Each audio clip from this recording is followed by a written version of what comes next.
moça! Ora, sejam muito bem-vindos ao primeiro episódio da segunda temporada do podcast para quem os tem. Antes de começarmos este episódio especial, quero agradecer a todos os ouvintes e entrevistados que tivemos na edição passada. Sem vocês não tínhamos começado este projeto. E hoje, Cláudia, posso dizer que, assim para o primeiro episódio... Vai ser em cheio, vai ser em cheio. É se calhar um dos mais importantes que tivemos aqui. Exatamente, um dos mais importantes que tivemos aqui.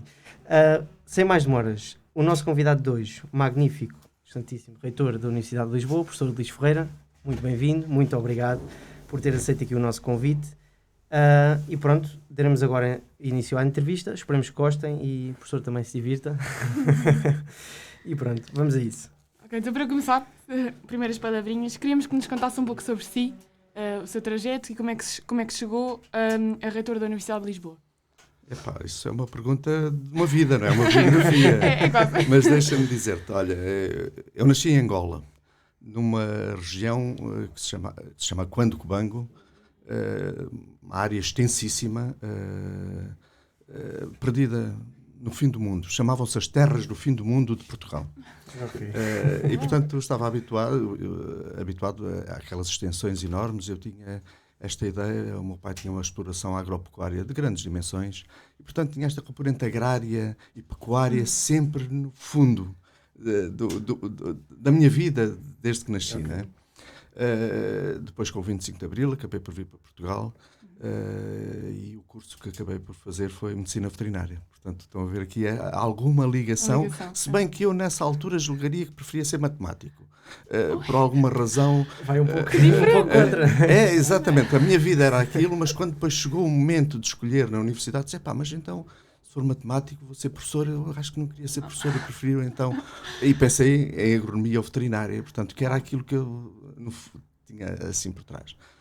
Acabei o curso, depois acabei a trabalhar na Direção-Geral de Veterinária, na altura, num momento muito importante, que foi a da integração de Portugal na União Europeia. E, portanto, aí apaixonei-me um bocadinho por aqueles aspectos regulamentares, etc. Depois acabei por ganhar um concurso para assistente estagiário na faculdade e depois fiz ali a minha carreira, não é? Fiz o doutoramento em Newcastle, voltei, depois deram-me uma série de atividades de natureza administrativa e de coordenação de um grupo de investigação, que adorei. Portanto, o trabalho era imenso, como devem imaginar, montar um grupo de investigação, claro. Mas foi uma coisa que me fazia levantar de manhã e ir a correr, porque havia muita coisa para fazer, claro. E era preciso fazer. E depois, nessa altura, fui convidado pelo reitor de então, e eu era muito novinho, para pró-reitor. Okay. Para acompanhar sobretudo a componente de internacionalização e a componente dos serviços de ação social. Nunca mais larguei os serviços de ação social. Portanto, era a componente que estava mais próximo dos estudantes e era onde eu tinha a sensação de que se fazia a diferença. Às vezes coisas pequeníssimas fazem com que uma pessoa continue no curso ou não continue. E estamos a trabalhar precisamente naquele conjunto de pessoas em que às vezes uma palavra de estímulo faz com que eles tirem um curso ou voltem para casa, muitas vezes para famílias destruturadas, etc. Exatamente. Muito complicado. E ali, sabem, aquela sensação de estar realmente a fazer bem a alguém. Exatamente. E depois, quando no fim do curso aparecem e dizem, olha, professor, eu vim aqui trazer isto, toma esta prenda, lembra-se daquela conversa, eu já não me lembro às vezes. Muita gente. Provavelmente coisa, muita gente. Enfim, ainda hoje me leva às lágrimas. E aí sempre teve ali um impacto importante. Muito grande. E foi isso que me motivou. Portanto, depois estive como pró-reitor, depois saí, fui presidente do Conselho Científico 2 mandatos, já na faculdade, sempre acumulando a investigação e o ensino. Enfim, quase no fim do segundo mandato como presidente do Conselho Científico, fui convidado para vice-reitor da Universidade Técnica de Lisboa. Voltei a sair, enfim, a montar uma empresa que ainda hoje funciona e está bem, mas que eu estou longe dela, portanto não tenho...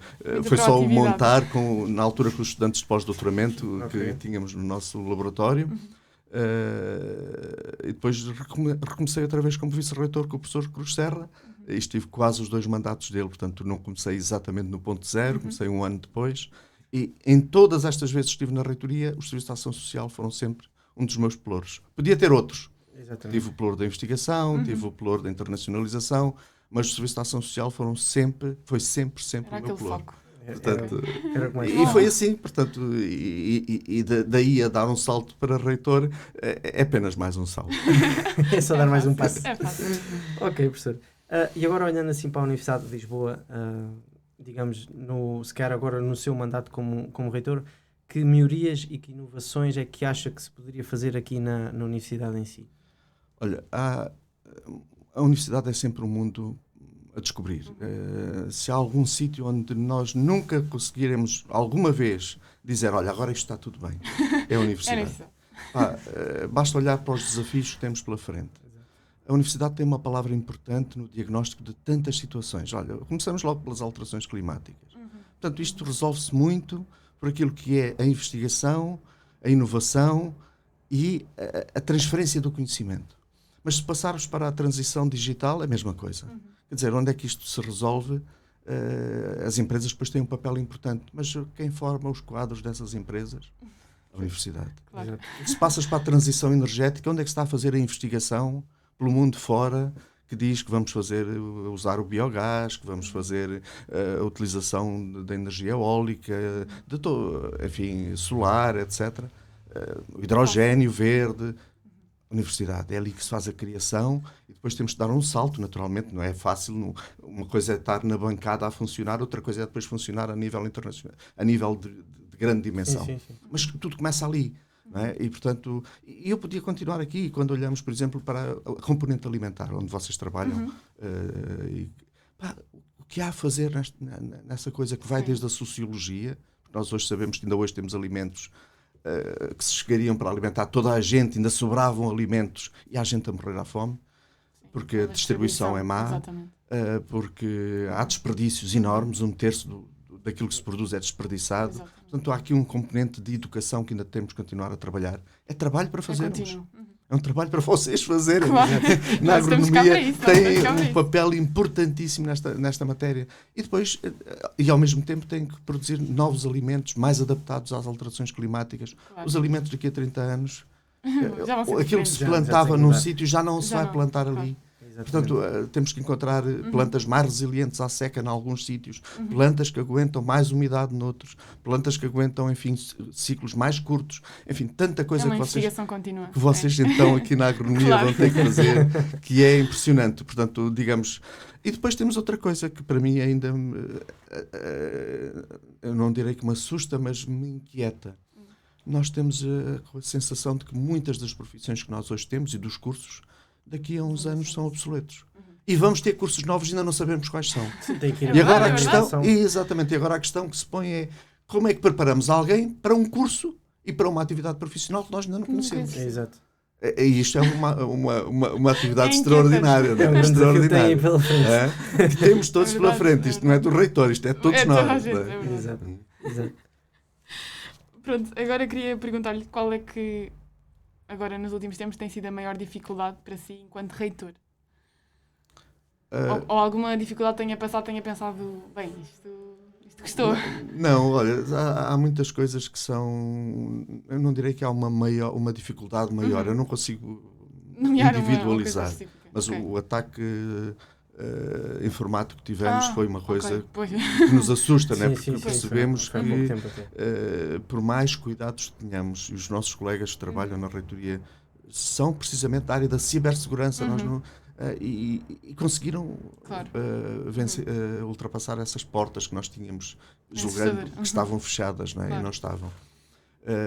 Agora esta coisa recente em que um colega nosso, um rapaz que estava em informática, de repente está com problemas e nós não demos conta disto, não é? A mim não me quer dizer, aquilo que foi o motivo da sua prisão já é uma coisa amontante. Atrás disto houve alguém que estava em sofrimento profundo que o levou a pensar em coisas deste género, quer dizer, porque não é uma organização, não foi nada ideológico, não foi nada religioso. E, portanto, o que é que alguém individualmente pensa fazer uma coisa destas? Significa que está num desespero enorme. E isto passou-nos despercebido. Passou despercebido aos colegas, passou despercebido aos conselhos pedagógicos, passou despercebido ao gabinete de psicologia. O que é que temos que montar mais para garantir que estas coisas não acontecem? E a minha preocupação é esta, na prevenção. Não é? Nós, neste momento, estamos a fazer um inquérito muito profundo. A ideia é que não seja uma amostra, que seja toda a gente a responder e que sejam os estudantes todos, os funcionários, a ver se conseguimos perceber qual é a nossa situação e a ver se conseguimos atuar na prevenção. Porque a mim preocupa muito isto, quer dizer, se aquele rapaz chegou a esta situação sem nós darmos conta, quer dizer, nunca ninguém teve uma conversa com ele e percebeu que as coisas não estavam mal. Vocês estão a perceber a minha angústia? A minha angústia é que isto pode ser a ponta do iceberg e que eu tenha por trás dezenas ou centenas de estudantes a precisar de ajuda. É isso, talvez o maior desafio agora tem a se saúde calhar, mental quer dizer, pandemia, vamos ver o que é que este isso. inquérito nos dá. Nós já duplicámos o número de psicólogos que temos a funcionar. Não foi de agora. Assim que isto aconteceu, percebemos que havia necessidade em termos de universidade, porque as escolas também fizeram este trabalho e duplicámos o número. Eu acho que já ultrapassou, já não é 2 vezes mais, é mais do que 2 vezes, mas ainda não chega às 3 vezes o número de psicólogos que tínhamos a trabalhar. Não é? Mas nós não nos podemos substituir ao Serviço Nacional de Saúde, nós não podemos de repente fazer aqui um hospital de psicologia, não é? Temos que trabalhar estas matérias e tem que ser em conjunto. E isto eu acho que tem sido um trabalho que as associações de estudantes fazem com muita descrição. Nós também fizemos isso com muita descrição, sempre que encontram algum coisa, pedem ajuda aos serviços de ação social, depois temos técnicos da ação social que ajudam, fazemos encaminhamento para um acompanhamento psicológico e temos que continuar a trabalhar em conjunto. Mas aqui as associações de estudantes são cruciais. Um professor na aula não dá conta, não vê nada disto. Claro que não, nada. Claro que não. Absolutamente. A proximidade que temos com os nossos alguns estudantes. professores é fácil porque são fáceis de se falar e as pessoas vão falar. Sim. Muitos não têm tempo, têm Claro. tanta coisa para fazer, não fazem. E depois são os colegas que estão mais próximos. E a Associação de Estudantes aqui tem um papel absolutamente importante. Esse é um dos, tem muitos, mas esse é um dos papéis. Nós deixamos também que ser aqui o apelo aos nossos colegas para pronto, todos juntos temos que continuar nisso. Estamos a representar todos os estudantes das nossas faculdades em si. E isso é de facto o maior problema que agora se calhar teremos atualmente para fazer. E que estamos a enfrentar todos os dias. Exatamente. Ainda continuamos. Todos os dias. Professor, assim, 2 perguntas. Uma surgiu-me agora, nem está aqui no guião. A primeira é, como surgiu a oportunidade do professor vir para reitor? A minha vida nunca foi uma vida planeada. Foi um acaso. Portanto, quando estava em Angola vim para Portugal, um ano antes não saberia nunca que isto iria acontecer. E depois quando cheguei aqui e entrei num curso, mais uma vez, quer dizer, a minha coisa era de ir para matemática, mas depois do 6º ano não tive matemática. No 7º ano tive dificuldades, porque tive que fazer do 6º e 7º, não é? Continuava a gostar da matemática, mas disse, mas isto depois não vai ser uma profissão boa. Então recuperei uma das 2 que estavam para trás e que eu sabia que gostava da atividade. Eu não sabia se gostava do curso, mas da atividade gostava, porque conhecia, não é? Claro. E portanto nada disto foi programado. E aqui foi a mesma coisa, aí cerca de um ano e meio antes de acabar o mandato do professor Cruz Serra, alguns diretores, colegas até da equipe reitoral começaram a dizer, Luís, tu é que devias candidatar. Não, tenho aqui tanto que fazer, deixa-me fazer isto. E estávamos realmente muito ocupados, porque foram 2 mandatos com o professor Cruz Serra de muito, muito trabalho. Muito trabalho. Era de manhã à noite e as noites acabavam às 8, 9, 10 da noite quase todos os dias, como agora, não é? E depois olhava para o meu reitor e ele trabalhava também os fins de semana, quase todos. Portanto, nós recebíamos mensagens deles a qualquer hora e à meia-noite. Portanto, foi muito trabalho. E na altura não era sequer uma coisa que, enfim, não era sonho nenhum, não era nada disso. Mas depois começaram, e eu ia dizendo, isto eu tenho coisas para fazer, ainda falta um ano e meio, isto nem pensa e tal, vocês vão ver que aparecem bons candidatos e tal. Mas há um momento em que, primeiro, há um bocadinho mais de pressão e, segundo, começamos a pensar também naquilo que foi o trabalho. E naquilo que foi muito trabalho que todos fizemos. Foi uma equipe coesa, muito coesa, e isto o António Cruz Serra é fabuloso a reunir equipe e a manter-nos motivados. Exato. Muito bom, muito bom, muito bom. E ele próprio, um trabalhador absolutamente excepcional, com uma visão da Universidade de Portugal. Sim. Tem, nunca olha para os seus interesses. Os interesses são da Universidade, e foi isso que fez desta Universidade ser o que hoje é, com uma fusão há tão pouco tempo, e hoje quase não se fala da técnica. Não, já somos universidade. Temos grupos a trabalhar das diversas escolas uns com os outros, etc. E houve um momento que eu disse, não, alguém pelo menos da equipe devia dizer, olha, eu estou aqui ainda com a bandeira, com o testemunho, e se estiverem interessados que nós continuemos o trabalho do Cruz Serra, vai ser diferente. Nós não conseguimos imitar as pessoas. Exato, até prestaríamos um mau serviço se tentássemos imitá-lo, mas sabemos o que ele fez.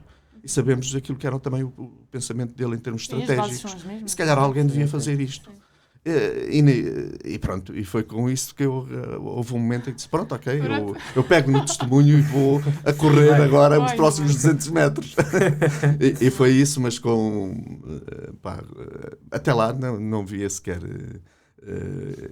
essa opção. Não era opção, não era opção para mim. Incrível. Ok. Professor, antes de passarmos aqui à rúbrica, desculpa, uma tá, coisa que eu me lembrei, e também para aproveitar aqui, recentemente do programa Unite, visto que o professor estava aqui a falar da universidade, do seu desafio, também aqui se calhar explicar um pouco para os nossos ouvintes o que é esse programa, porque, pronto, das suas palavras, se calhar, é diferente, e ver as mais-valias que esse programa também pode trazer para os estudantes, visto que... Isso é um programa novo que está agora a fazer 3 anos, e que deriva um bocadinho de uma ideia do presidente Macron. Era uma forma das universidades europeias que estavam a perder um bocadinho de terreno em relação às universidades americanas e às universidades até chinesas e outras, e portanto, enfim, tentar dar aqui um impulso novo às universidades, e criou esta ideia da Universidade Europeia, que era, digamos, consórcios de universidades de qualidade, naturalmente, que se juntam para dizer agora, embora mantenhamos a nossa identidade de universidades ao nível de cada nação, e portanto nacionais, juntamos para uma coisa maior. E nós juntamos ao Unite, aliás, neste caso num processo liderado até pelo Instituto Superior Técnico, que tem mais 6 universidades da geografia toda da União Europeia. Eu vou-vos dizer, portanto, temos a Politécnica da Catalunha, temos a Universidade de Darmstadt, na Alemanha, temos a Aalto, na Finlândia, temos a KTH, na Suécia, temos Turim, em Itália, Grenoble, em França, e agora vão se juntar mais 2, Graz, na Áustria, e Wrocław, na Polónia. E, portanto, a ideia é que, por exemplo, Simão, tu começas aqui o teu curso, estás aqui inscrito, e depois dizes, mas eu, o próximo semestre, vou fazê-lo a Grenoble. E, portanto, chegas lá, és aluno da Universidade Europeia. Estás a ver? Okay. Portanto, e depois dizes, mas o estágio eu agora queria era fazer na Finlândia. E, portanto, permitir primeiro que esta circulação administrativa não seja preciso tu andares aqui com papéis. Tens uma coisa a dizer que és aluno da Universidade Europeia, do Unite. E esse passaporte permitir-te ir a estes sítios todos. Não é? Portanto, há naturalmente uma inscrição, há naturalmente... Agora, os créditos são contabilizados automaticamente, quer dizer, digamos, isto é uma coisa muito mais à frente do que é o Erasmus. E no fim tens um diploma da Universidade Europeia, não deixarás de ter da outra universidade onde tiveres feito mais créditos. Não é? Exato. Mas a ideia era de criar, digamos, dar mundo às pessoas. E isto também com os professores, quer dizer, há equipamentos de grande dimensão. Se quisermos usar um ciclotrão, vamos a Grenoble. Porque há 4 ou 5 na Europa, portanto não há muitos. E aquilo passa a pertencer, digamos, é uma questão apenas de reservar o dia para utilizar o ciclotrão. Ou, se quiserem coisas de grande dimensão relativamente à parte aeronáutica, Darmstadt é líder nessa matéria. Por aí fora, vocês estão a ver, portanto, a ideia era criar assim, um ambiente em que nós nos sentíssemos em nossa casa em cada uma destas universidades. Ok, é muito bom. E com culturas diferentes, e depois com uma preparação que nos obrigava a saber um bocadinho da cultura de cada um destes povos. Alguma coisa da sua língua, pelo menos aquelas coisas principais, não é? Que nos permitissem na rua saber conversar. Pelo menos perguntar onde é que está o restaurante e quero leite e quero ovos e quero outra coisa qualquer. As coisas básicas. Mas também entendermos as coisas e não termos esta facilidade em às vezes criar rótulos de dizer os nórdicos são frios. E eles olham para nós e às vezes também nos põem um rótulo assim.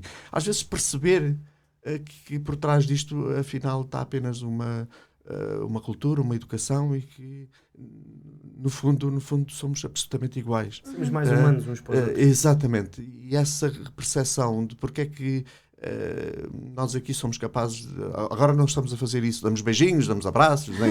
E eles lá são capazes fazem aquele assim do longe, mas para eles aquilo é realmente o normal e acham o nosso não normal, mas se estudarmos isto um bocadinho com alguém que nos consegue fazer entender isto, nós também depois, quando formos para esses países, nos sentimos mais à vontade e percebemos porque é que as coisas acontecem. É um bocadinho, estás a ver, a universidade é um bocadinho que vai nos permitir ter alunos que vão ter um leque de escolhas muito maiores.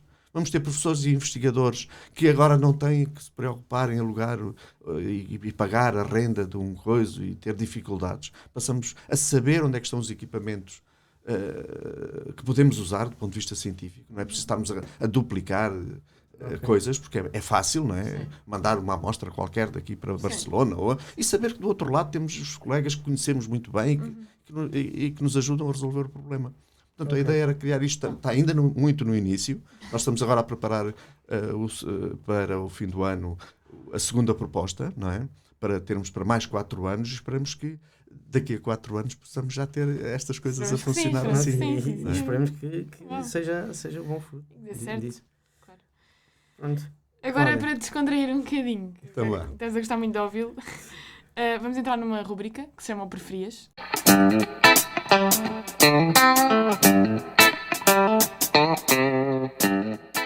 E tal como o nome indica, vamos-lhe dar 2 opções e o professor tem que dizer qual é que preferia.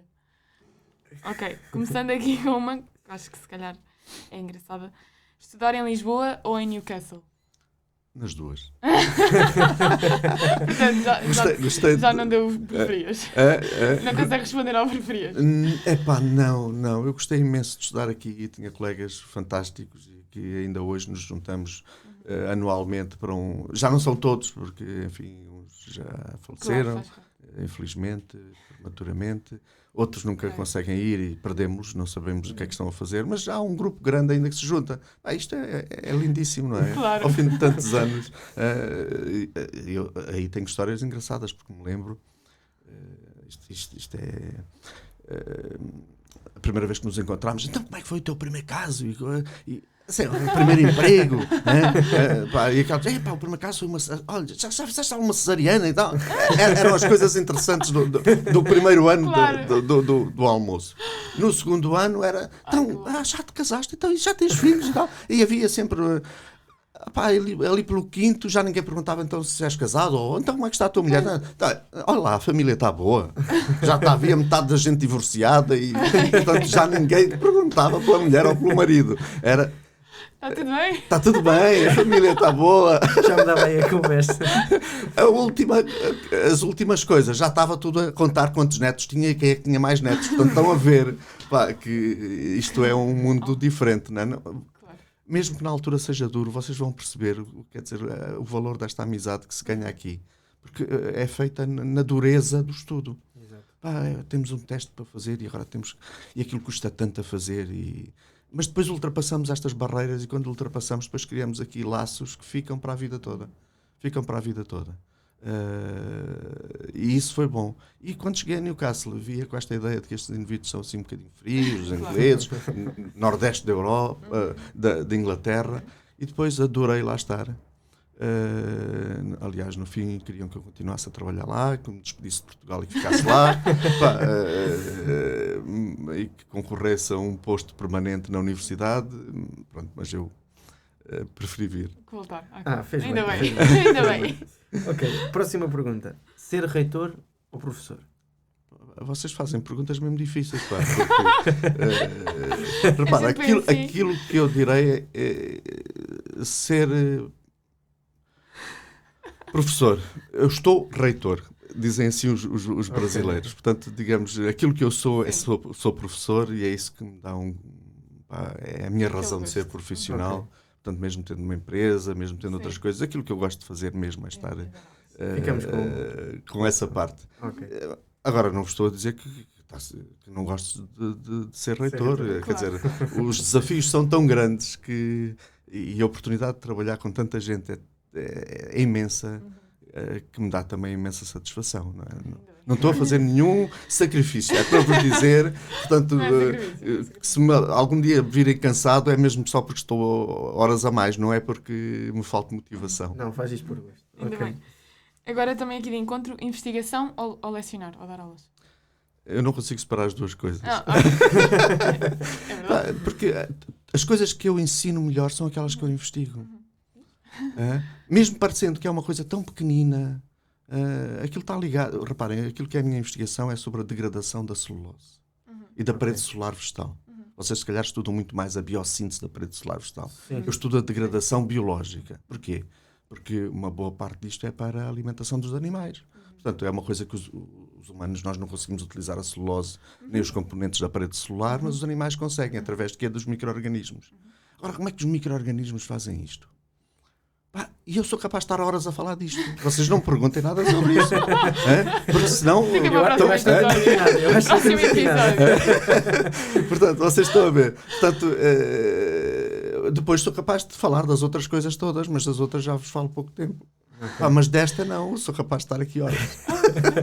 É que eu fiz isso. Ok. Agora, cerveja ou vinho? Depende das circunstâncias e da companhia. Boa resposta. Ok. Porque as duas coisas são boas, eu gosto das duas. Ok, ainda bem. Ok, cães ou gatos? Ok, cães. Uma resposta direta. Esta foi direta. Esta não tem muita dúvida. Aí tenho uma preferência absoluta. Ok. Cidade universitária ou polo da ajuda? Tendo em conta que... Porquê escolher? É assim, temos que pô-lo aqui assim numa situação complicada. Porquê escolher? Vocês ficam convidados a ir ver o meu gabinete na faculdade. É pequenino, mas tem nós vamos lá. uma vista lindíssima sobre o Tejo, sobre a Ponte 25 de Abril, e à noite, sobretudo as noites de janeiro, que escurece muito cedo, normalmente são alturas calmas. O Tejo é um espelho e as luzes do Tejo fazem uma coisa lindíssima. Portanto, digamos, para estar sentado e apreciar paisagem, o polo. Temos que ir lá comprovar. Nós concordamos que daqui a nossa vista também é boa. Às 6, às 7 da noite, 8 da noite, vale a pena parar ali um bocadinho e apreciar aquele espelho, as luzes todas refletidas no Tejo. É absolutamente fabuloso. Ok. Pronto, professor. Esta rubrica chega ao fim. Vamos aqui entrar noutra rubrica. Resposta rápida.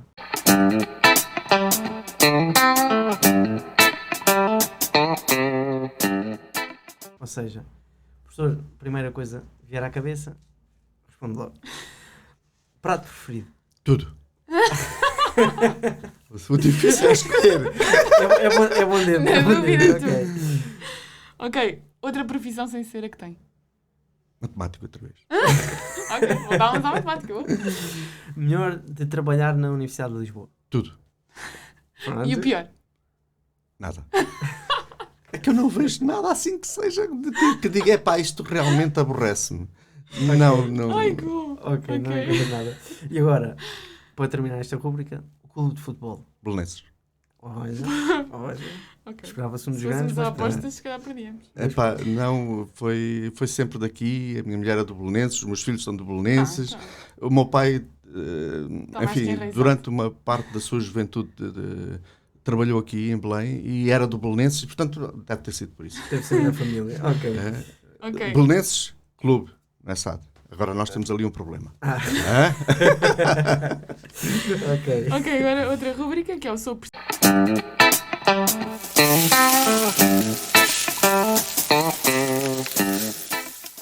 é mais ou menos a mesma lógica, é tentar responder rápido. Qual é a melhor faculdade da Universidade de Lisboa? São todas boas. Estas são mais difíceis. São todas boas. São todas Mas aqui a boas. vez arrancamos qualquer coisa. São todas boas. São todas Boa, boas. ok. Qual foi, digamos, a pior cadeira que o professor teve enquanto estudava? Na faculdade. Sim. Epá, houve uma cadeira que me aborreceu imenso. Foi Sociologia Rural. Não tem nada a ver com a matéria. Tem a ver com uma sebenta horrível que era preciso decorar. Portanto, aliás, nem é a sebenta, era o professor que fez a sebenta e que nos obrigava a saber aquelas definições todas que para nós não nos diziam nada. Enfim, essa foi claramente. O cadeirão. Hã? O cadeirão. Era um cadeirão porque pá, era preciso decorar aquilo tudo. Era tudo definições. Pá. E qual foi a pior cadeira que teve de lecionar enquanto professor? Isso eu nunca tive problemas. Nenhuma. Só lecionei coisas que eu gosto. São coisas boas. Não é? Entrei para uma disciplina que gosto e todas as opcionais Assim tem que dou fui eu que as propus e, portanto, gosto delas todas. Ainda bem, pronto. Boa notícia. Não, é bom. Professor, agora, visto que também trabalha com muitas pessoas diariamente, não sei, é um pouco chato dizer isto, Vamos. Qual é que acha que é o pior defeito de trabalhar pode ter. com as outras pessoas? Desonestidade, eu detesto isso. Pá. Okay. Se me disserem assim alguma coisa que tu detestas nas pessoas, é desonestidade. Quer dizer, Ok, pronto. há muitos defeitos, há muitas coisas, mas eu acho que outros são uma coisa. Agora a desonestidade. É preferível ser logo sincero e honesto com as exatamente. situações do. Exatamente. Ok. Cláudia. Pronto, olha, agora se já foi apanhado em excesso de velocidade. Não. Tenho que escapar.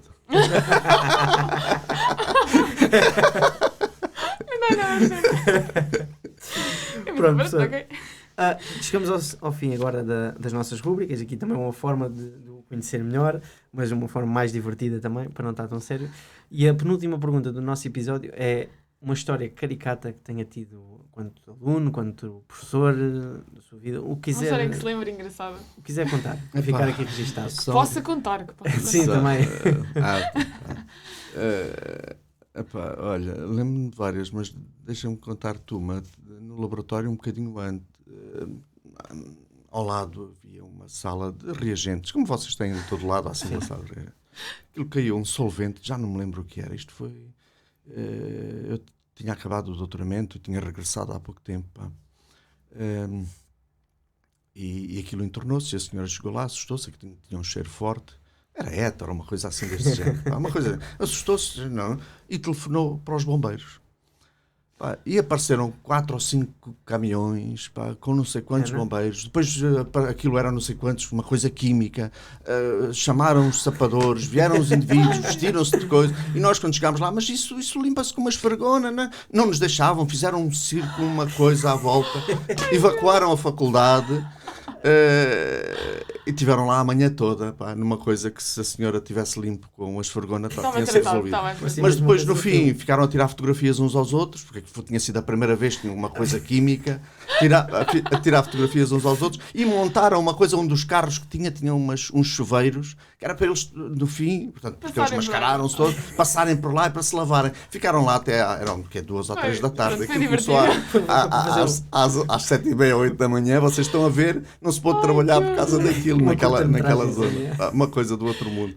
E nós não conseguimos convencê-los que aquilo era. Podiam-se ir embora, que aquilo era hétero, que todos os dias trabalhávamos. Ok, tinha caído uma garrafa, deve ter caído durante a noite ou coisa do género. E o cheiro estava forte. Percebo que a senhora se tenha assustado, não é? Mas, Ok. Foi do outro mundo. Na altura não achei graça nenhuma, porque nos deixavam entrar. Mas agora ok. Pronto, e então aqui um bocadinho de conclusão, queríamos que deixasse uma mensagem para os nossos alunos e para os nossos ouvintes. Uma mensagem séria, muito séria. Sim. Eu acho que aquilo que nós fazemos bem é aquilo que nós repetimos muitas vezes, aquilo que fazemos por hábito. Nós somos muito eficazes de manhã a levantarmos e a prepararmos. Fazemos só vocês pensarem na quantidade de coisas que fazemos, até estarmos prontos para sair de casa. É um conjunto enorme mas fazemos como uma rotina. Temos aquilo rotinado. Nós temos que rotinar o estudo. E o estudo tem que ser do género. Não adianta nada para estar no fim de semana a lavar os dentes durante 3 horas. É preciso lavarmos todos os dias os dentes. 3 minutos, não é verdade? Portanto, não adianta nada. Portanto, as diretas, aquelas coisas, é uma chatice. Conseguir criar este hábito de persistência de todos os dias, dê para onde der. Eu tenho que estudar aquele tempo. Okay. Vocês vão ver que conseguem fazer tudo sem terem que fazer aquelas coisas, as diretas e aquelas coisas mais dolorosas e extremistas, não é? Sim. E conseguem ter tempo para outra coisa que é muito importante, que é o convívio, que é uma cervejinha bem bebida com os amigos, um petisco, uma viagem, tudo isso é importante. E para isso precisam de criar esse tempo. E esse tempo cria-se com esta persistência do estudo todos os dias. Alguns precisam de 2 horas, outros precisam de 1h30, outros precisam de 3 horas. Cada um terá o seu próprio ritmo, mas criar esta rotina é fundamental. Ok. Pronto, é isso mesmo. Obrigada, eu acho como costumamos dizer aqui também, tudo se faz aqui na associação. Claro, tudo se faz. Temos feito assim as nossas atividades. E pronto, professor. Muito obrigada, gostávamos muito de ter aqui. Obrigado, sou eu. Gosto muito de estar convosco. Em nome da associação agradeço muito a sua presença. Gostei muito do episódio, pessoalmente também. Cláudia. Acho que vai ser incrível. Acho que para o primeiro episódio vai correr bastante bem. Mais uma vez, muito obrigado, professor. Muito obrigado e volto sempre. Obrigado, sou eu. É um gosto de estar convosco. Obrigado a todos os ouvintes. Obrigado. Ouça!